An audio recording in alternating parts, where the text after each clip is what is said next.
The Signal Oil Program, The Whistler.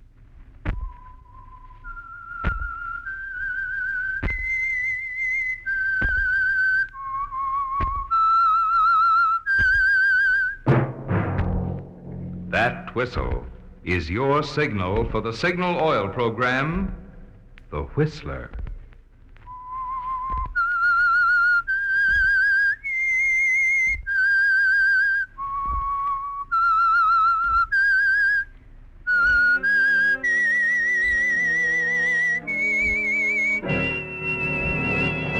I am the Whistler, and I know many things, for I walk by night. I know many strange tales hidden in the hearts of men and women who have stepped into the shadows. Yes, I know the nameless terrors of which they dare not speak.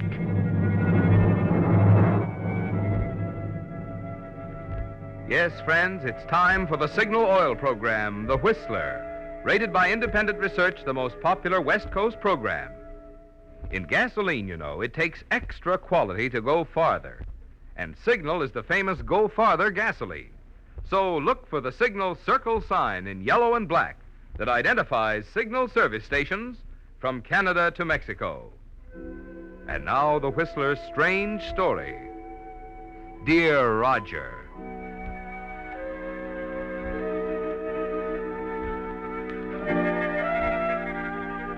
It was a strange meal they ate together that evening, full of long, awkward silences, both of them making useless attempts at light conversation, trying to fill in the gaps. Anne Martin looked across at her husband. She tried to smile, to make this dinner like all the others. She knew that the dread in the back of her mind had made the atmosphere tense, that Phil had sensed it somehow. At 20 minutes of 7, he put down his fork. It's no use, darling. I guess I'm just not hungry tonight. How about some coffee? No. Phil, Yes? is something bothering you, darling? Well, what makes you ask that? Well, I don't know, dear. You seemed a little strange tonight, and I just thought that... What did you think? Well, I thought you might be worried or something. I wonder what it is. What, Phil? I wonder what it is that gives a woman the power to pull something out of the air like that. I thought I could put it past you. I guess I should have known better. Please tell me. I am worried, Anne. I'm terribly worried. What's wrong? I didn't want to tell you until it was all over. It'll probably be in the papers in a few days, though. Darling, the next 10 days are going to be the most important days in our lives. But I don't understand. Number one, it looks very much like I'm going to resign as district attorney. Resign? Yes. The governor's about decided he has a job for me. In Washington. Why, Phil, you mean you... Yes. United States Senator, dear. Since Senator White passed away, it's up to the governor to appoint a man to fill out White's term. Well, that's wonderful, darling. I don't know what to say. It's off the record at the moment, of course. It'll be the beginning for us, Anne. Or, maybe not. What do you mean, maybe not?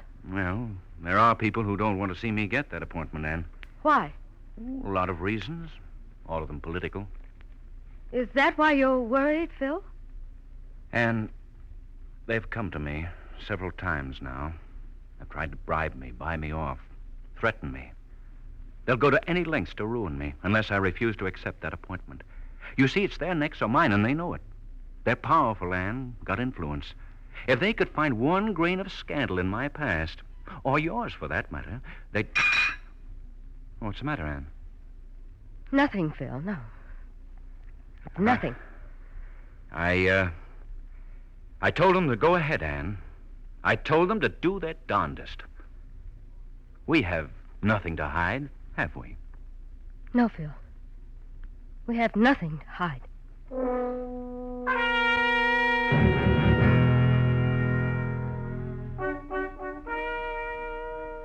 And that's the second time you lied to him, isn't it, Anne? Nothing to hide. Nothing except an appointment at 8 o'clock you told him was at the dressmaker's. It makes sense now, doesn't it, Anne? The phone call from Roger Henderson this afternoon. his insistence that you come to his apartment tonight on the other side of town at 8 to talk over old times. So now you know why. And as you ring the bell of his apartment, you know this appointment is going to decide everything, one way or the other. Well, my dear Mrs. Martin, how nice of you to be on time. Won't you come in? Thank you, Roger. You must excuse my apartment. Really a nice place, of course. Good location, excellent view of the river. Lacking only the woman's touch. Please sit down. Cigarette? I'd rather not, thanks. Oh, you don't smoke. You've included that with your other reforms, of course. Please get to the point, Roger. Why did you want me to come here? Don't be impatient, my dear. After all, it's been so long since I've had the pleasure of your company. Let me see, it's 9 years now? Yes, 9 years next month. In Switzerland, wasn't it? St. Moritz. Heavy snowfall that year. You wanted me to teach you to ski. I didn't come here to reminisce. And you're married now. A fine husband. Politically ambitious, too. Tell me, Anne, does he love you as much as I did? You're being awfully cruel, Roger. That's hardly the thing for you to say. You see, Anne, for 9 years now I've thought of you.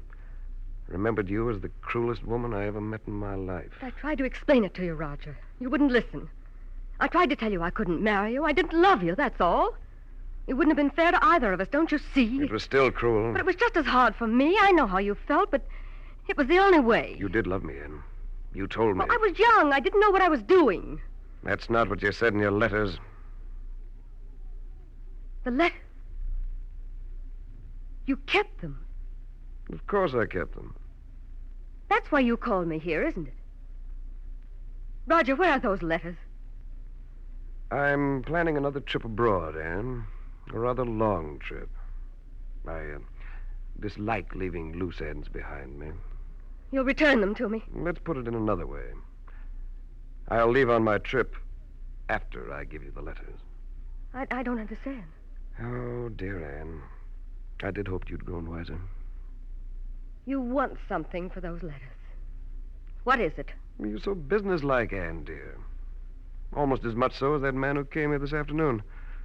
A very convincing chap who deplores the coming appointment of your husband to the Senate. It's all so strange, Anne. He seemed to know about the letters, too. But, Roger, you wouldn't do that, would you? It's not like you. You think too much of me. Haven't changed a bit, have you? Oh, please, Roger, it's not for myself, believe me. It's Philip. I love him. If anything happened to him, to his career, What would you do? I'm interested. I don't think I could go on living. You do love him, don't you? He's the only thing in the world, Roger. I almost believe you. Even though I seem to remember you telling me that once. I can't say any more. I've tried to explain to you so many times. You'd never understand. All right, Anne. You'll get your letters. Thank you, Roger. They'll cost you $10,000. $10,000? In cash. To arrive here by messenger not later than 3 o'clock tomorrow afternoon. But where can I get... managed to check your personal account. It comes to approximately $11,200.58. You should be grateful I'm generous enough to allow you the balance. But how can I explain away all that money to Phil? Don't you see, Perhaps you'd better explain everything to him. Now, I'm sure he'll understand that the organization opposing him will pay 10 times that price. But he mustn't know, Roger. He mustn't know. All right, Roger, I'll get the money for you. Some way.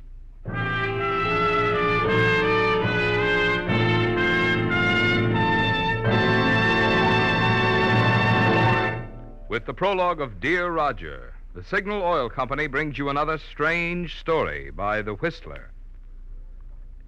Since this is the first program of the new year, it occurred to me you might like to look in and get a little better acquainted with the organization that brings you The Whistler and those fine Signal Oil products. It all started not long after World War I, when a small group of young Westerners got together to form their own independent oil company, Signal Oil Company. In the face of what seemed overwhelming competition, those determined young men succeeded in bringing to Western motorists the first anti-knock gasoline at regular prices. Being independent themselves, they naturally sold Signal gasoline only through independent service stations. Just a handful of them at that time. But motorists liked Signal products, liked them so well that the Signal organization grew and grew until today independent Signal dealers serve 7 western states from Canada to Mexico. Now, obviously, there must be good reasons why so many motorists have switched to Signal, and there are.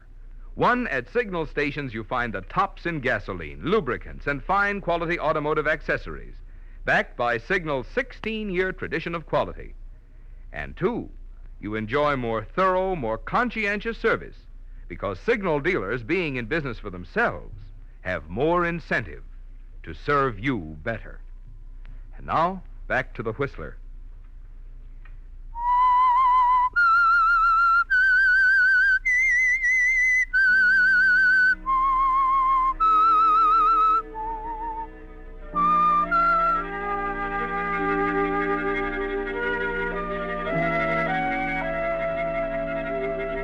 Yes, Anne. You know there's only one thing to do now. Roger must get his money. The letters must be returned and destroyed. And you must worry about explaining to Phil later. There's too much at stake, Anne. Phil's career, your marriage. Everything depends on the return of those letters. At 11 the next morning, you finish typing a note. Roger, I shall be waiting for the messenger who carries this package to you to return with the papers from your collection. You insert it in the package of bills you drew from the bank an hour ago. Give it to the messenger waiting at the door. There's nothing to do now but wait.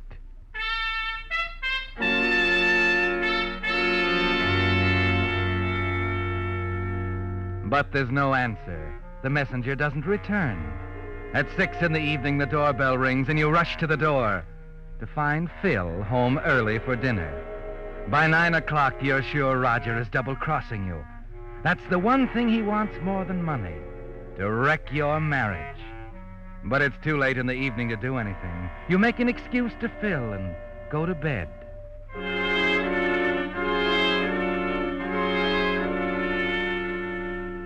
By morning, you've made a decision. After Phil has left for work, you slip his small automatic into your handbag, leave the house, and hail a taxi. It's 9 o'clock when the cab turns the corner into Rogers Street and moves toward his apartment. That's the apartment right up there, lady. Riverside Arms. Yes, I know, driver. Please, hurry. Gotta take it easy. Look at that crowd up there. Clear out into the street. Why, it's in front of the apartment. What's wrong? You got me, lady. Looks like an accident or something. Hey, you, taxi! Move along! You're blocking the street! Got a fare here, officer. Better pull down there around the corner then. What's the matter, officer? A man's been murdered, ma'am. Murdered? Yeah, move along now. Oh, wait a minute, please, wait. Who's been murdered, officer? A guy who lived in that apartment. Fellow named Roger Henderson.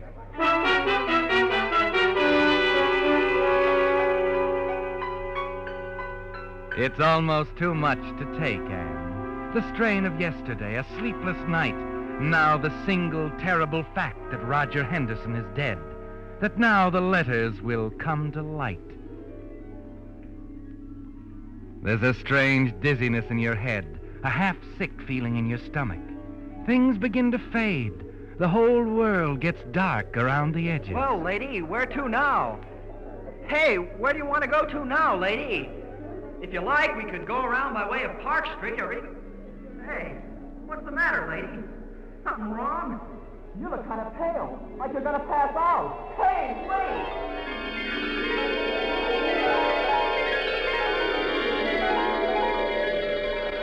Take it easy now. Another sniff of this ammonia. I know it's nasty stuff, but it does the trick. Breathe deep now. Now, lean back and relax for a minute. You're all right. What happened? It's all right, Mrs. Martin. You just pulled a feint in that taxi cab. Where am I? In my apartment. My name's Joe Burton. How did you know my name? It's my business to know people's names. I'm a private detective. Go on. You weren't the only one this Henderson guy was blackmailing, Mrs. Martin. I've been working on him for 14 months. I got a nervous client. It seems Mr. Henderson had some of her stationery, too, all cluttered up with the wrong remarks. That's how I happened to be outside the apartment when I heard he'd been knocked off. Saw you pull up in a taxi, pull that feint, and presto, here you are. Why did you take me here? What do you want? Suspicious creature, aren't you? I have reason to be. You better let down the bars. You can use a guy like me. What do you mean? I think I can get your letters for you. Where are they? That's a funny thing, isn't it? I can get you off the spot, and I think you can do the same for me. You were in Switzerland in 1937 with Henderson, weren't you? Well, what's that got to do with it? He was blackmailing my client at the same time. Someone was collecting for him over here. But he never told me anything about... Think back, Mrs. Martin. It's important. Believe me, this dame is as desperate as you are. Still don't trust me, huh? All right. Take a look at this. Now, let's see. I shall be waiting for the messenger who carries this package to you. The money. $10,000 worth. Is that all it was? Where did you get it? In the valise Henderson checked last night down at the railroad station. A pal of mine runs the check room. Go ahead, take it. Take it. It's yours, isn't it? Yes, it's mine. Do you trust me now? Yes, I guess I do. Good. Now, suppose you let your hair down. Well, you said you knew where the letters were. I think so. Let's try to find them. If we fail, I'll tell you everything. I'll do anything to help you. You've simply got to understand, Mr. Burton. I must have those letters. All right. There was a small walnut nightstand in Henderson's bedroom, brass lock on the front. The cleaning woman says she's seen him put papers in there. I think they're the right ones. We'll check with her again in the morning. Why not now? The place is crawling with police. Oh, yes, of course it is. What time? 10 be all right? All right, 10 o'clock.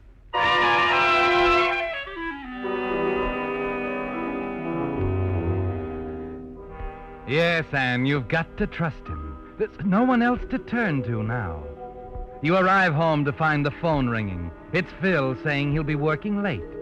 But it's not until after 11 when he quietly walks into the bedroom that you realize what he's working on.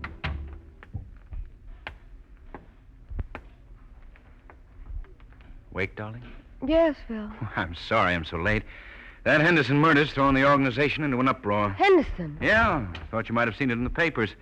The governor wants me to handle the case personally. Says it'll make great publicity just before the appointment. Phil, an ordinary murder case. You Oh, never that's tried to... just it. There's more to this one than meets the eye. This guy Henderson was a professional blackmailer mixed up with the wife of some political bigwig. We've got a report on him a mile long. No names yet. The guy's too careful. But, Phil, darling, I don't want you involved in this sort of thing. It might be dangerous. Don't you see? Oh, forget it, Phil, Angel. This is going to be my last one. I want to make this one big.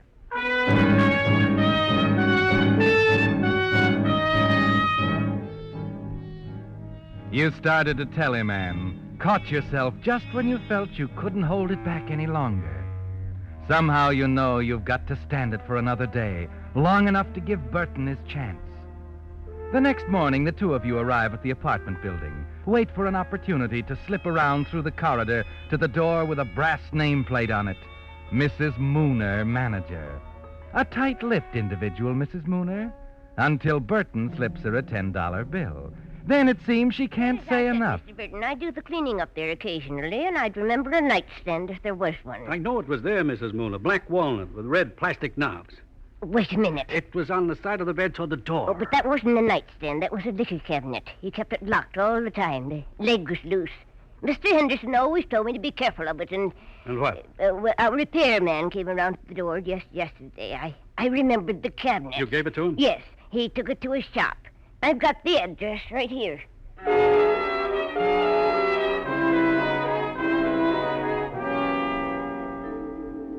A liquor cabinet? Who picked it up? I don't know who picked it up. It was black walnut, red plastic knob. Brass lock on the front. You sure the man left this address? Let's not go through that again. I told you. Wait. Sure.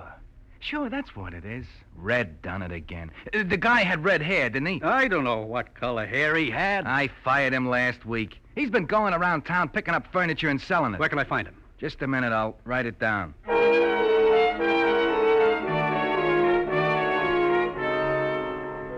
Look, a red-haired fella came in here yesterday and sold you a liquor cabinet. I just talked to him. We see it around the floor anywhere? Oh, look, what about that one? Where?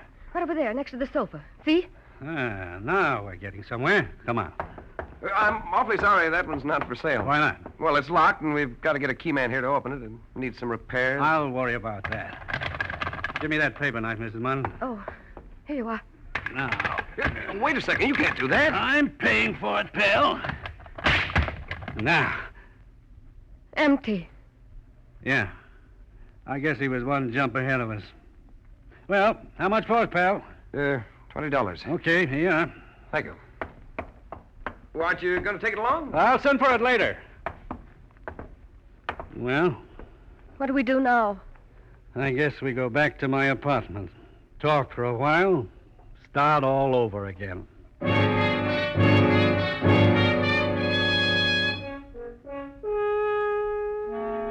Yes, Anne. There's nothing to do now but start from the beginning again. But you know in your heart it's almost hopeless.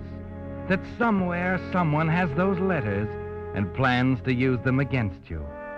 But you've made up your mind to try, to keep trying until you're sure there's no hope. An hour later, the two of you are sitting over a table in his apartment. He lights your cigarette, leans back, waiting. Now, you understand, Mrs. Martin, why you have to tell me all you know about Henderson? Yes. How's your morale? Not too high, I'm afraid. Suppose you start from the first, huh? It won't take us long. Who's that? I don't know. We're not in a hurry. Get into the closet over there. Oh, my goodness.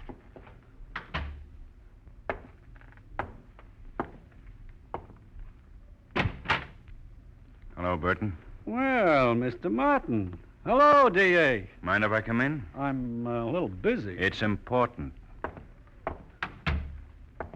What's on your mind? A lot of routine stuff. A murder, mostly.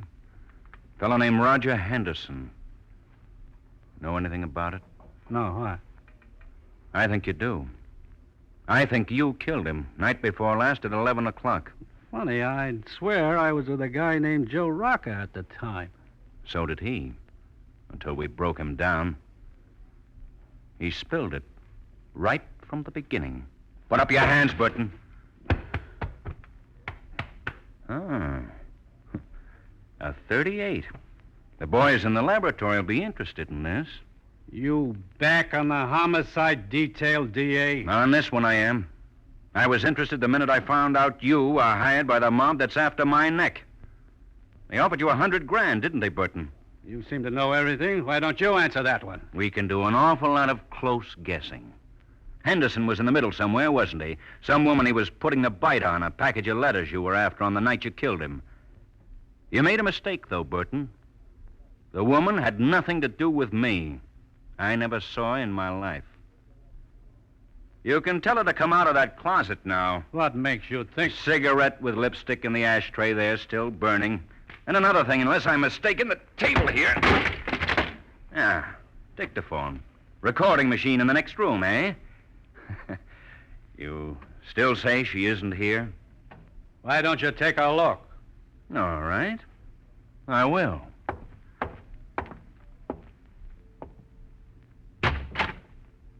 Anne!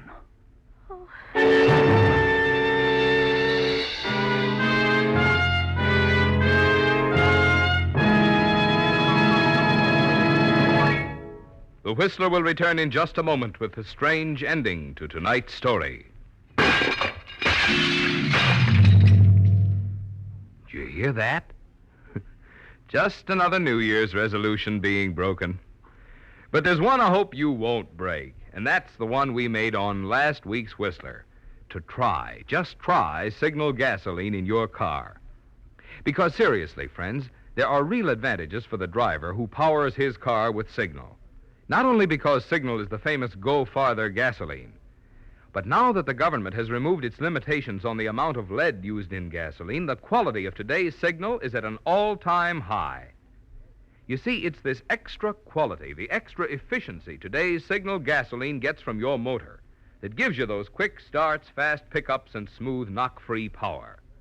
Yes, and it's these same quality features a gasoline must have for extra driving pleasure that also give you extra mileage, mileage you can measure with your speedometer. For proof, just switch to Signal for a few fillings. Let the performance of your own car show you what more and more drivers are discovering. In gasoline, it takes extra quality to go farther, and Signal is the famous Go Farther gasoline. And now back to the Whistler.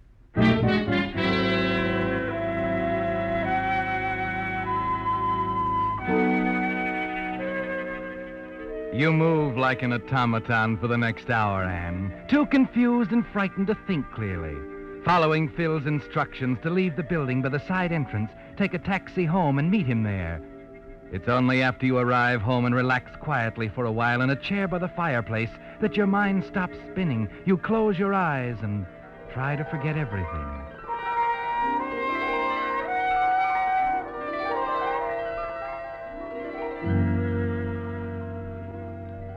Phil is bending over you as you open them again. Phil, Anne, how are you? I don't know, Phil. It's been terrible. I've done an awful thing. Relax, darling. Don't try to talk. What can I say, Phil? Don't say anything. Aren't you going to ask me any questions? No. No questions. Did you find me in a murderer's apartment? And the blackmail? And everything? No questions, huh? When you love someone like I love you, Anne, you don't ask questions. I've got to tell you everything, Phil. Right from the beginning.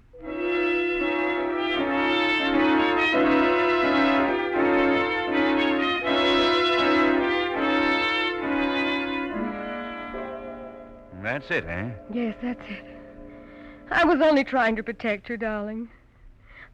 I know it's hopeless now. It's far from hopeless, Angel. We're stronger now than we ever were before. They'll never open their traps with a number one boy up on a murder charge. And that doesn't matter now, Anne. Nothing matters except you and me. Not even your career. Not even my career. Oh, I almost forgot. There was a note for you waiting in the mailbox when I got home tonight. Oh, that's strange. Look. To be delivered January 6th. Dear Anne, by the time you receive this, I will be well on my way out of the country. I promised you I'd return the letters to you. I'm sorry to say I can't return them. You see, there aren't any letters. I destroyed every one of them 9 years ago when I first received them.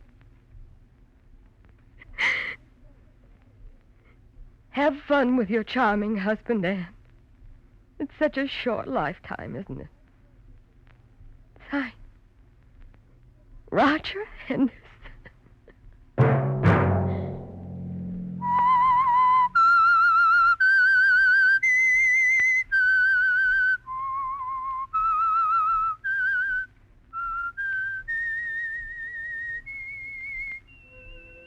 Let that whistle be your signal for the Signal Oil program, The Whistler, each Monday at 9. Brought to you by the Signal Oil Company, marketers of Signal gasoline and motor oil and fine quality automotive accessories. Signal has asked me to remind you to get the most driving pleasure, drive at sensible speeds, be courteous, and obey traffic regulations. It may save a life, possibly your own. Featured in tonight's story were Lorene Tuttle and William Johnstone. The Whistler was produced by George W. Allen with tonight's story by Stuart Nobins, music by Wilbur Hatch, and was transmitted to our troops overseas by the Armed Forces Radio Service. This is Marvin Miller speaking for the Signal Oil Company. This is CBS, the Columbia Broadcasting System.